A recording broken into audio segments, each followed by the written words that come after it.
História da Assembleia Deus Ministério de Madureira, Parte 2. A história das Assembleias de Deus no Brasil, os fundadores e o nascimento do Ministério Madureira. Somos a maior denominação pentecostal do mundo e a maior denominação evangélica do Brasil, e nosso berço se encontra na cidade de Belém do Pará, onde os missionários suecos Daniel Berg e Gunnar Wingren aportaram em 19 de novembro de 1910 e iniciaram um avivamento que viria a se espalhar rapidamente por toda a nação. No censo de 2010, realizado pelo IBGE, foram contabilizados 12.314.410 adeptos das Assembleias de Deus, contabilizando as autônomas e independentes, como é o caso do Ministério de Madureira, seguida pela Igreja Batista com 3.723.853 e Congregação Cristã no Brasil com 2.289.634 de adeptos. Estima-se que hoje somos mais de 30 milhões no Brasil e, segundo projeções, devemos ultrapassar os 100 milhões em 2020. Ao todo,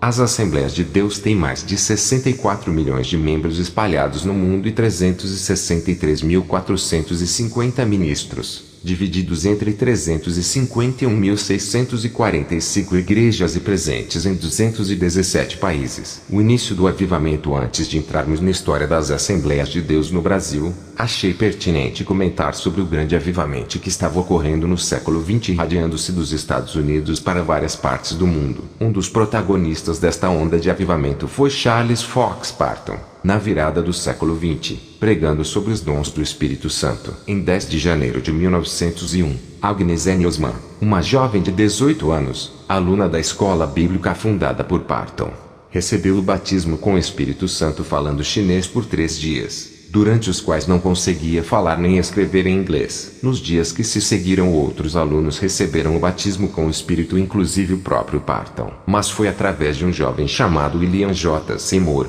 um aluno de Parton, que o movimento pentecostal moderno ganhou força. Em 1906, Seymour alugou um prédio mal conservado na Rua Azusa, número 312 em Los Angeles, onde há tempos existira uma igreja, mas estava sendo usada como estábulo e depósito de feno. Ali fundou a Missão da Fé Apostólica. Em Azusa, William H. Durham, 1863 a 1912, foi batizado com o Espírito Santo, e sua igreja, em Chicago, tornou-se o centro irradiador do Pentecostes para o mundo. Vários pioneiros do avivamento mundial estiveram ali, entre eles Daniel Berg e Gunnar Wingren. A promessa de Joel estava em foco. Joel 2:28, e o elo que Cristo criou entre missões e Pentecostes era colocado em prática. Atos 1:8. Começando em Jerusalém, agora seus discípulos estavam prontos para irem aos confins da terra. Até os confins da terra. Sendo sueco, Daniel Berg viajou para os Estados Unidos em 1902, com 18 anos de idade, à procura de trabalho. Ali, em 1909, enquanto regressava de uma viagem à Suécia, foi batizado com o Espírito Santo. Nesse mesmo ano, conheceu Gunnar Wingren numa conferência em Chicago. Com seus corações ardendo de amor pelas almas, os jovens compartilharam a chamada missionária que tinham,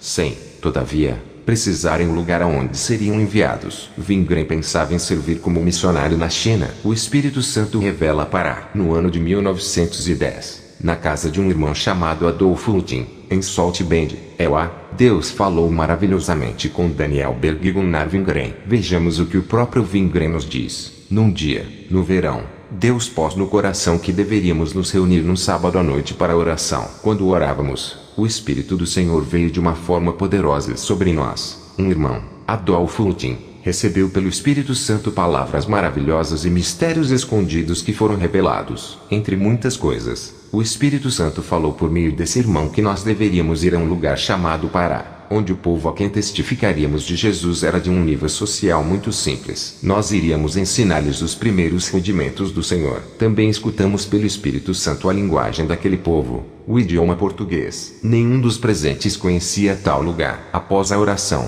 fomos a uma livraria a fim de consultar um mapa que nos mostrasse onde estava localizado o Pará. Descobrimos então que se tratava de um estado no norte do Brasil. Chegando ao Pará, procuraram uma igreja batista, denominação à qual pertenciam. Como não foram enviados por nenhuma junta missionária, mas por exclusiva direção divina, pobres como eram, o primeiro desafio dos missionários era com seus sustentos e com a aprendizagem do novo idioma. Por isso, Daniel Berg empregou-se como caldeireiro e fundidor na Companhia Port of Pará, Hoje, Companhia das Docas do Pará, CDP, enquanto Vingrem dedicava-se ao estudo da língua portuguesa, repassando a Berga as lições, devido às dificuldades como o idioma. A participação dos missionários nos cultos nessa primeira fase restringia-se a cânticos em dupla, tendo Daniel Berga à frente com seu violão. A mensagem pentecostal dos suecos. Como não podia ser diferente, inflamados como estavam pela chama do Espírito Santo, à medida que iam dominando o idioma, Daniel Berga e Gunnar Vingrem passaram a fazer menção da promessa pentecostal conforme haviam recebido. Isso causou desconforto na igreja local, o que culminou com o desligamento de 19 irmãos. Fato ocorrido em 13 de junho de 1911, a fundação oficial da Assembleia de Deus por necessidade de congregar-se. O grupo dos 19 irmãos passou a reunir-se na residência da irmã Celina Albuquerque, a primeira pessoa a receber o batismo com o Espírito Santo no Brasil, na rua Siqueira Mendes, N. 79, Cidade Velha. Ali, fundaram a Assembleia de Deus no dia 18 de junho de 1911, sob o nome de Missão da Fé Apostólica. Cerca de 3 meses depois, mudaram-se para um prédio na atual Governador José Malcher, antigo N. 224. E, por fim, em 8 de novembro de 1914, para a TV. 9 de janeiro, antigo N. 75, onde foi erguido o primeiro templo. Em 4 de janeiro de 1918, a igreja foi oficialmente registrada, com o nome de Sociedade Evangélica Assembleia de Deus, conforme certidão recente do cartório responsável em Belém. Nada pôde impedir o fogo do Espírito, assim Gunnar Vingrem registrou em seu diário o progresso da obra de Deus no Brasil. Agora, com a liberdade para proclamarem a palavra e o domínio gradativo do idioma, a igreja caminhava a passos largos, com cultos públicos em vários lugares, oração pelos enfermos e batismos com o Espírito Santo. A ilha de Marajó transformou-se num dos mais ricos berços do movimento pentecostal brasileiro. Importante referir que, na época em que os missionários chegaram, o Pará enfrentava uma epidemia de malária. Porém, ao contrário do que se podia esperar, eles, apesar de morarem num porão infestado de pernilongos, não contraíam a doença. Esse fato chamou a atenção dos irmãos e de pessoas descrentes, pois, além de permanecerem sãos, os missionários pregavam sobre cura divina, visitavam os lares, e os enfermos eram curados de porta em porta. Diferente do ministério de Gunnar Vingrem, grande pastor e mestre na palavra, Daniel Berga ia de porta em porta levando as boas novas. Evangelista e apóstolo, percorreu diversas vezes estrada de ferro de Bragança a pé, testificando sobre Jesus, com sua mala cheia de Bíblias, Novos Testamentos e outras porções das Escrituras, sofrendo com os rigores do clima amazônico e padecendo muitas necessidades. Ao lado de Gunnar Vingrem como igreja dos últimos dias, somos hoje comissionados pelo Espírito Santo a viver o mesmo avivamento que varreu o mundo na virada do século passado. No meio de uma geração pervertida, de valores anticristãos, cada crente deve ter zelo por uma vida de santidade e colocar-se à disposição do Mestre para servir. O Brasil está clamando por um verdadeiro avivamento, que sare o nosso país da maldição do pecado. Para isso, os olhos de Deus estão procurando crianças, jovens e adultos que desejem pagar o preço. A propagação no Sudeste. A Assembleia de Deus no Brasil expandiu-se pelo estado do Pará, alcançaram o Amazonas, propagou-se para o Nordeste, principalmente entre as camadas mais pobres da população. Chegaram ao Sudeste pelos idos de 1922, através de famílias de retirantes do Pará, que se portavam como instrumentos voluntários para estabelecer a nova denominação aonde quer que chegassem. Nesse ano, a igreja teve início no Rio de Janeiro, no bairro de São Cristóvão, e ganhou impulso com a transferência de Gunnar Vingrem, de Belém, em 1924, para a então capital da República. Um fato que marcou a igreja naquele período foi a conversão, através de um folheto evangelístico, de Paulo Leivas Macalão, filho de um general e precursor do assim conhecido Ministério de Madureira, sobre Daniel Berga, homem simples, que o Senhor enviou ao lado de Gunnar Vingrem para fundar a Assembleia de Deus no Brasil. Ao conhecer sua biografia, compreenderemos como foi possível, em tão pouco tempo, formar-se a maior igreja pentecostal do mundo. Veremos que o nascimento da Assembleia de Deus está associado aos sinais e maravilhas, características do movimento pentecostal desde a Igreja Apostólica. Em Daniel Berga, conheceremos um obreiro despojado de quaisquer interesses alheios ao reino de Deus, um verdadeiro apóstolo,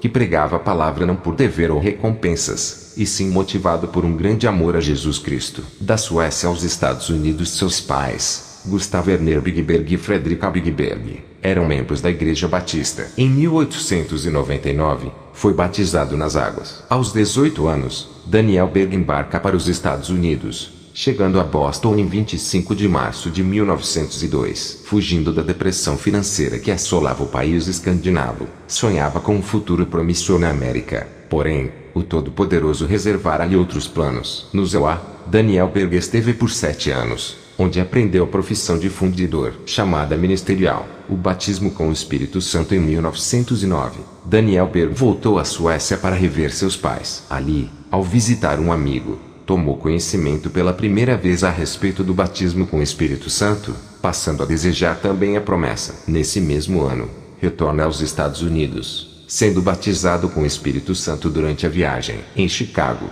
participa de uma conferência bíblica e encontra-se com Gunnar Wingren, com quem compartilha a chamada divina e estreita laços ministeriais que nunca mais serão desfeitos. A chamada de Daniel Berg foi claramente revelada através de uma profecia em Salt Bend, quando o Espírito de Deus falou com os missionários sobre uma terra distante chamada Pará. Certos de que Deus os estava enviando ao campo missionário, Daniel Berg e seu amigo foram orar por esse propósito. Não apenas uma ou duas vezes. Fizeram isso por 3 dias. O modo como Deus vai conduzir esses 2 jovens a Belém do Pará é um dos capítulos mais belos e comoventes na história da Assembleia de Deus. Por si só, é um legado da providência a todos nós, especialmente os que integramos hoje as fileiras desta amada igreja. De Chicago, centro irradiador do avivamento mundial naqueles dias, Daniel Berg e Gunnar Wingren partiram para o lugar que Deus lhes tinha enviado. Em suas mãos, uma Bíblia, um mapa e poucos recursos. A igreja local levantara uma pequena oferta, suficiente apenas para que chegassem a Nova York, lugar de onde embarcariam para o Brasil. Mas não estavam preocupados. Não esperaram mais recursos porque confiavam naquele que os enviara. A viagem começou com oração. Na estação do trem que os levaria a Nova York, ante os olhares curiosos da multidão, Daniel Berg e Gunnar Wingren ajoelharam-se, agradeceram a Deus e pediram-lhe jornada feliz até Belém do Pará. No Marajó, foi estabelecido um importante trabalho missionário. No ano de 1914, Daniel Berg visitou Caviana, sendo bem recebido até por pessoas não evangélicas. Ali, os irmãos oraram ao Senhor pedindo um barco, e Deus tocou o coração de um fazendeiro da ilha para ofertar a embarcação. O barco recebeu o nome de Boas Novas e foi o primeiro meio de transporte utilizado para evangelização pela Assembleia de Deus no Brasil. Daniel Berg fez valer a pena a chamada ao Brasil. Durante mais de um ano, visitou casa por casa de Belém. Com seu trabalho de colportor, conheceu esta capital como poucos, visitando cada bairro, cada rua, cada família. Vendia bíblias e pregava o evangelho a quem quer que fosse. Em Bragança, no ano de 1912, Daniel Berg entendeu que Jerusalém, Belém, estava bem evangelizada. Era preciso alargar a tenda. Nesse ano, o missionário realizava sua primeira viagem a Bragança, sempre acompanhado de bíblias e porções das escrituras. Chegando àquela importante cidade paraense, Daniel Berg encontrou-se com um senhor de nome Arruda, a quem perguntou se havia protestantes ali. A resposta, talvez inocente, foi provocadora. Graças a Deus não há protestantes nesta cidade. Como escreveu Emílio Conde, a resposta não estava muito certa, pois Daniel Berg já estava lá. Ele próprio Arruda, eram preciosas sementes da forte igreja que Deus levantaria na Pérola do Caeté. Daniel, no ano de 1912, chegou em Souri, onde muitas pessoas haviam aceitado a Jesus como seu salvador. Mas junto com isso, houve séria perseguição. Crentes e pregadores foram apedrejados e ameaçados, mas nenhum mal lhe sobreveio. Certa ocasião, um dos perseguidores gritou no meio da multidão para que todos ouvissem: "Oxalá uma onça devore esses pregadores de novidades."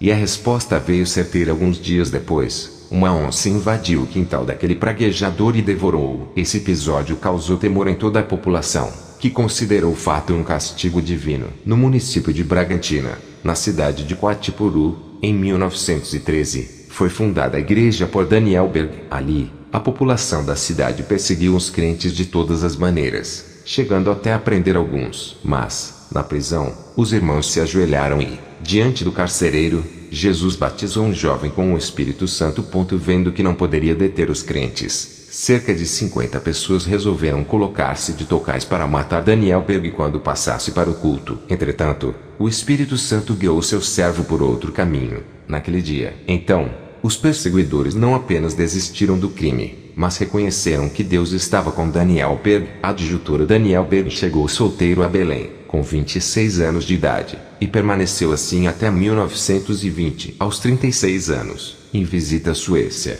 conheceu Sarah Berg, com quem casou naquele país. Do enlace nasceram Davi e Deborah. Sua coragem, uma das virtudes mais preciosas no ministério de Daniel Berg, foi a coragem. Até hoje, muita gente não faz o que ele fazia, como navegar em mar aberto com simples embarcações. Imagine, um homem acostumado com o modo europeu e americano, de repente, cruzando rios, transpondo perigosas cachoeiras, caminhando a pé numa estrada de ferro onde predominavam feras e doenças tropicais. Em Daniel Berg temos um verdadeiro apóstolo, um desbravador do terreno onde a igreja seria plantada. Ele veio semear e plantou em bom solo a igreja que hoje somos. Trabalho para Daniel Berg. Missões é sinônimo de trabalho. Ele seguia a recomendação de Paulo no tocante à paciência que deve ter o obreiro no labor do Evangelho. 2 Cor 6.1 a 10. Ele veio ao Brasil para trabalhar, para servir a Jesus. Não estava interessado em títulos ou honrarias. Não era uma espécie de missionário turista, como alguns da atualidade. Por isso,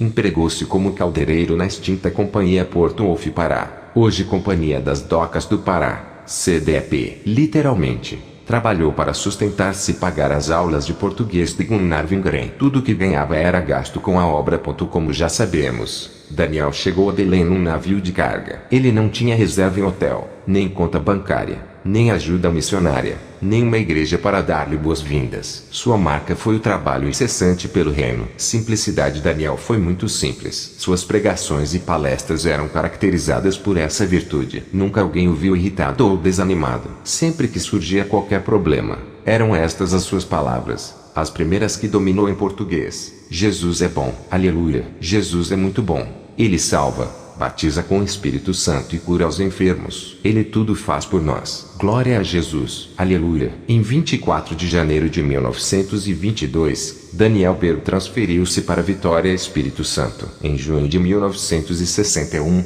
esteve em Belém quando a Assembleia de Deus completou 50 anos de existência. Sempre que era elogiado, Daniel permanecia inalterável. Para ele, a glória sempre foi devida exclusivamente ao seu amado Jesus. No estádio do Maracanãzinho, Rio de Janeiro, quando o pastor Paulo Leivas Macalão colocou em sua lapela uma medalha de ouro comemorativa do jubileu, todos notaram a surpresa estampada no semblante de Daniel Berg diante de tal honraria. A plateia parecia ouvi-lo dizer: não é a mim, e sim a Jesus quem cabe esta honra. Em 28 de maio de 1963, aos 79 anos, Daniel Berg entrou no descanso eterno.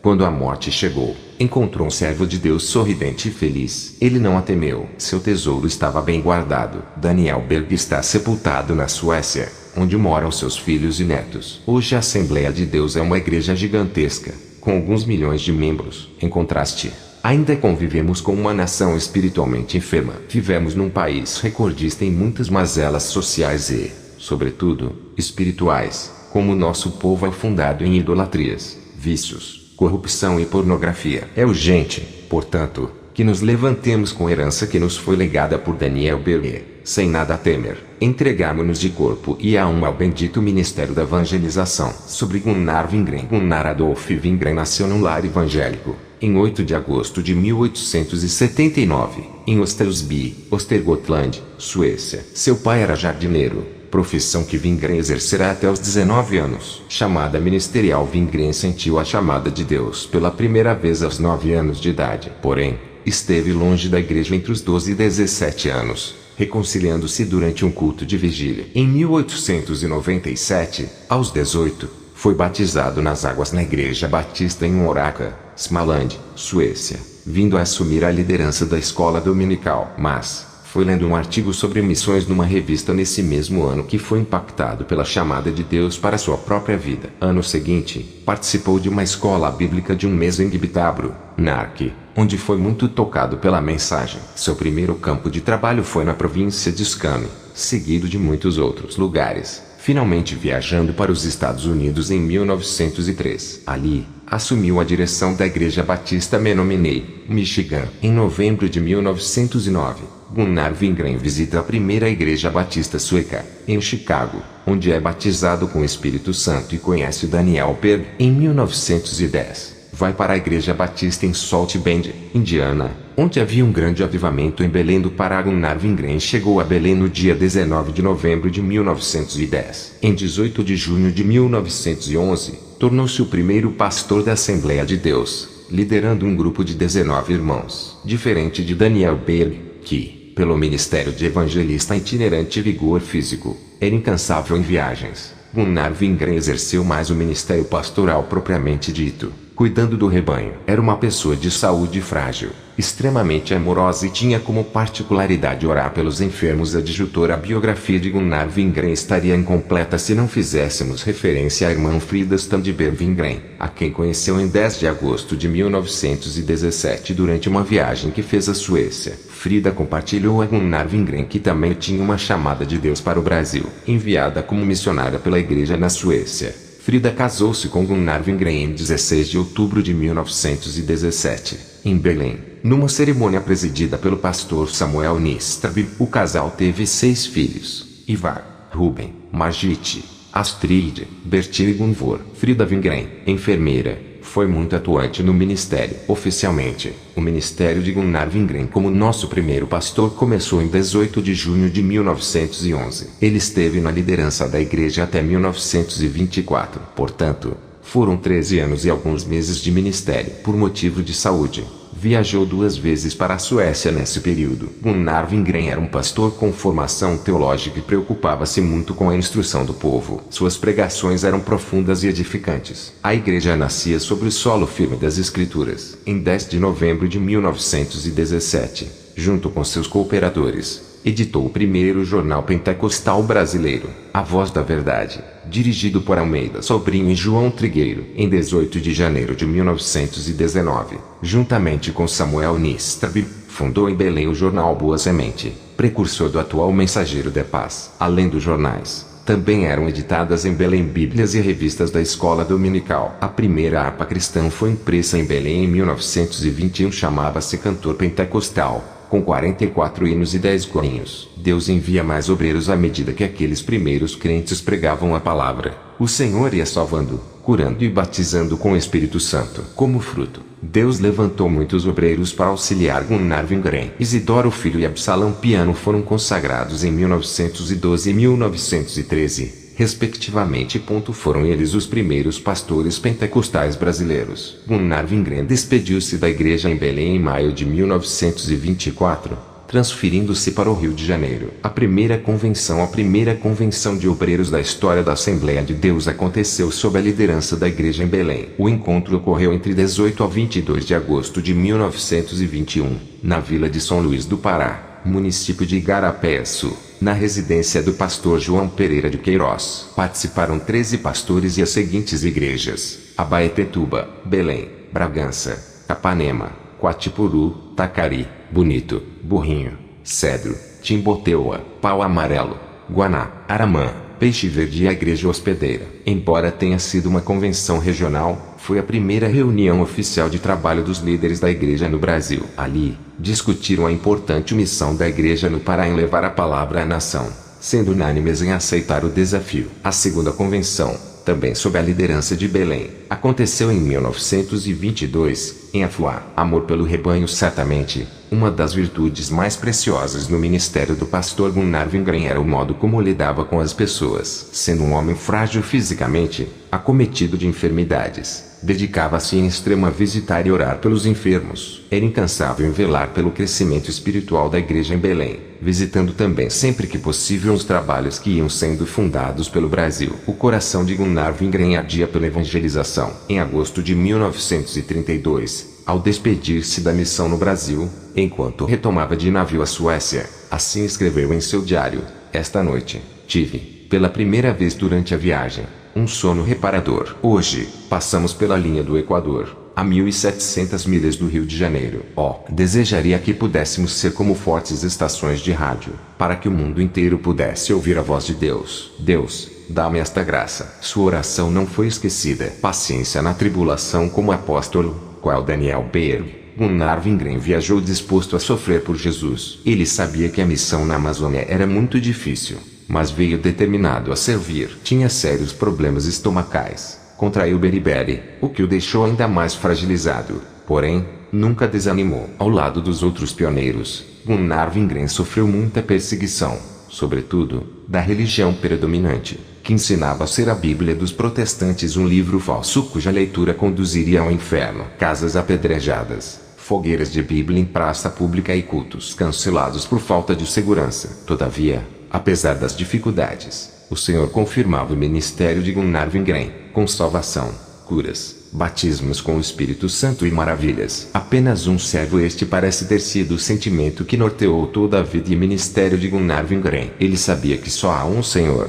de quem é tudo e para quem vivemos. 1 Cor 8.6. E quis apenas cumprir o mandado que recebera, não enterrando o talento. MT 25.15. Em 15 de agosto de 1932, retomou a seu país, a Suécia, deixando sua filha Gunvor sepultada em terras brasileiras. Gunnar Wingren faleceu em 27 de junho de 1933, aos 53 anos, deixando a seguinte mensagem ao povo brasileiro: diga-lhes que eu vou feliz com Jesus e, como um pai em Cristo, exorto a todos a receber a graça de Deus, que quer operar mais santidade e humildade, para que possa receber os dons do Espírito Santo. Somente desta maneira a Igreja de Deus poderá estar preparada para a vinda de Jesus. Gunnar Wingren foi sepultado na Suécia, onde também vivem os seus filhos e netos. A Assembleia de Deus é fruto da dedicação de homens simples, que se escondiam atrás da cruz para não ofuscar o nome de Jesus Cristo. Ao contrário, no Brasil de hoje temos muitos bispos, apóstolos e doutores, gente que parece querer usurpar a glória que só pertence a Deus. Porém, o Senhor não precisa de títulos para usar um homem. Ele precisa de servos, de discípulos, de vasos de barro, para que a excelência de sua glória se manifeste no meio desta geração em trevas. Brasil está chorando. Ele chora por obreiros como Gunnar Wingren, que vivam para o Evangelho e não façam do reino de Deus uma escada para suas próprias ambições. Como pregava Modi, não precisamos primeiro ser cheios do Espírito. Oremos inicialmente para que Ele nos esvazie. E, assim, livres de nosso individualismo, seremos tomados pela unção de Deus. O surgimento do Ministério Madureira. Paulo Levas Macalão, um jovem gaúcho, filho de um general do Exército Brasileiro, que aceitou o Evangelho nos idos de 1923, consagrado ao pastorado pelo pastor e missionário sueco Gunnar Wingren em 17 de agosto de 1930, foi o fundador do Ministério Madureira. Breve faremos um estudo sobre a vida do pastor Paulo L. Macalão. O nome Madureira advém do bairro fluminense onde o Templo Sede Nacional reside, na cidade do Rio de Janeiro. Saiba mais. Por orientação do pastor Gunnar Wingren, fundador das Assembleias de Deus no Brasil, Paulo Levas Macalão inicia a evangelização dos subúrbios da Central do Brasil logo no início da sua fé, começando por Realengo, Bangu, Santa Cruz, Campo Grande, sendo que em Madureira, no salão da rua João Vicente, o trabalho veio a estabelecer-se como sede, dado ao seu vertiginoso crescimento, tendo sido fundado em 15 de novembro de 1929. História das Assembleias de Deus no Brasil, QPAD, pg 220 a 221. Embora fundada em 1929, a magnífica Catedral da Assembleia de Deus em Madureira foi erguida em 1953, sendo a mesma a primeira catedral das Assembleias de Deus da América Latina, ímpar em sua beleza. O crescimento e a força do Ministério Madureira. Em 1958, o pastor Paulo Levas Macalão funda a Convenção Nacional de Madureira para assegurar a unidade do trabalho, haja vista a fragmentação que ocorria em outros ministérios, tornando com este ato o Ministério de Madureira ainda mais unido e coeso, organizando convenções regionais nos estados e regiões do país. Com a fundação da Convenção Nacional de Madureira, o patriarca, cercado de seus mais fiéis colaboradores, criou um instrumento que asseguraria a estabilidade da Igreja, que antes sofria com os reveses causados por homens amantes de si mesmos, que se rebelavam e dividiam a Igreja, criando o famoso Estatuto Padrão, para todas as igrejas filiadas a Madureira, garantindo a comunhão perpétua fraternal, espiritual, doutrinária e patrimonial, fazendo do Ministério de Madureira o maior ministério evangélico pentecostal coeso do planeta. A separação com a partida do pastor Paulo Levas Macalão para a glória. Muitos pensavam que seria o fim ou a diluição do Ministério de Madureira, mas ao contrário, em janeiro de 1983, 5 meses após seu falecimento, Madureira elege a diretoria da Convenção Geral das Assembleias de Deus no Brasil, sendo eleito o PR Dr. Manuel Ferreira como presidente e o PR Lupércio Verginiano como vice-presidente, ambos líderes expressivos do Ministério de Madureira, ao comando das Assembleias de Deus no Brasil, conduzindo a denominação com paz e harmonia e progressos tremendos em todas as áreas. Esta harmonia perdurou por 6 abençoados anos, até que em 1989, um movimento interno nascido dentro da CGADB, Convenção Geral das Assembleias de Deus no Brasil, tentou interferir no processo de crescimento do Ministério de Madureira, que assustava por sua coesão em todo o território nacional, culminando na exigência absurda de que a mesma deveria diluir-se, o que obviamente não pôde ser aceito. Então, após uma Assembleia Geral Extraordinária em Salvador, Bahia, em setembro de 1989, onde pastores do Ministério Madureira foram suspensos até que aceitassem as decisões aprovadas, acontecendo assim a separação administrativa da Convenção de Madureira, da CGADB, sem, contudo, perder as características das Assembleias de Deus, que por direito lhes são conferidas histórica e estruturalmente. Pelo contrário, acrescendo-lhe novo ímpeto de expansão e crescimento, criando sua própria editora, a Editora Betel, que hoje imprime 450 mil revistas para a escola dominical para todas as faixas etárias trimestralmente, além de um jornal semeador, com tiragem mensal de 40 mil exemplares e vários títulos editados e outros em preparo. Ministério Madureira, uma igreja missionária sob a liderança expressiva do PR Dr. Manuel Ferreira. Convenção de Madureira, tem se projetado cada vez mais no panorama do evangelismo pátrio, crescendo não só dentro do país, mas dinamizando a Secretaria de Missões da Convenção, tem alcançado várias nações como Bolívia, com a realização de um grande trabalho missionário, sob a responsabilidade do PR João Nunes, presidente da Assembleia de Deus em Nova Iguaçu, membro da mesa da Convenção Estadual e da Junta Conciliadora, RJ. Itália, fundado em 1993 pelo PR Nicodemos Loureiro, e mais recentemente em Portugal, existindo desde 1997 o Centro Missionário Pentecostal Europeu, Ministério de Madureira, implantado pelo PR Davi Cabral, o CEMIP, para ser o braço missionário da Convenção Nacional das Assembleias de Deus, Ministério de Madureira, que brevemente será instalado oficialmente em Roma, através da sucursal da CONEMAD, Convenção Nacional das Assembleias de Deus no Brasil, Ministério de Madureira, já em fase final de regularização, tendo a finalidade princípio de, em primeiro lugar, preservar os marcos lançados pelos pioneiros deste ministério, onde quer que o mesmo se estabeleça, e também dar apoio logístico a missionários de todas as igrejas que com seriedade e igualdade de princípios sintam a chamada para evangelizar a Europa. O pastor Manuel Ferreira tem estendido sua mão também para o Paraguai, Uruguai, Argentina, México, EUA, África, Espanha e principalmente na Rússia, onde o mesmo, numa atitude inédita, estabeleceu um convênio espiritual e social com os líderes daquela nação, que por anos viveram isolados do resto do mundo, comprando em Moscou um prédio de 3 andares, primeira propriedade de uma igreja pentecostal em Moscou, onde já está funcionando uma escola bíblica para treinamento de obreiros nacionais, que evangelizarão não só a Rússia mas todo o leste europeu, tendo sido inaugurado com a presença de líderes cristãos de vários países do leste europeu, pelo PR Manuel Ferreira, por solicitação dos líderes russos, BP, Vladimir Mozart e PR Alexander Porsaga, que também aproveitou o ensejo da presença do PR Manuel Ferreira para lançar a pedra fundamental do primeiro templo pentecostal da Rússia, nos jardins da antiga KGB, com muita alegria para todos os presentes, inclusive a caravana de 114 pastores liderados pelo PR Manuel Ferreira,